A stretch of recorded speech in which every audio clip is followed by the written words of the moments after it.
अस्सलामुअलैकुम वरहमतुल्लाहि वबरकातुहू। नहमदुहु व नुसल्ली अला रसूलिल करीम।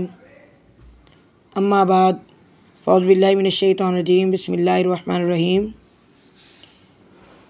कसरत से कब्रिस्तान में जाने वाली औरतों पर लानत है।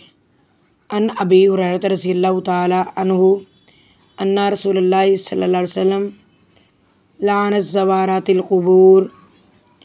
हज़रत अबू हुरैरा रज़ियल्लाहु तआला अन्हु ने फरमाया, बिलाशुबा रसूलुल्लाह सल्लल्लाहु अलैहि वसल्लम ने कसरत से कब्रों में जाने वाली औरतों पर लानत की। इस हदीस का मकसद ये है कि औरतों को कब्रिस्तान नहीं जाना चाहिए,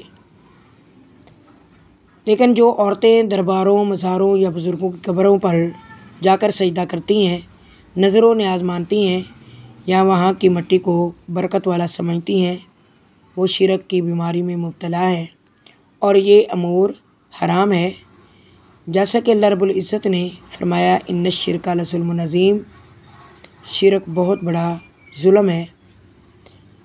तो ये बहुत बड़ा इतना जुल्म है, हमें ये जुल्म नहीं करना चाहिए और ना ही कब्रिस्तानों में औरतों को जाना चाहिए। अल्लाह रब्बुल इज़्ज़त से दुआ है कि अल्लाह रब्बुल इज़्ज़त हम सबको ऐसे अमाल से बचाए और अमल की तौफ़ीक़ अता फ़रमाए। आमीन सुम्मा आमीन।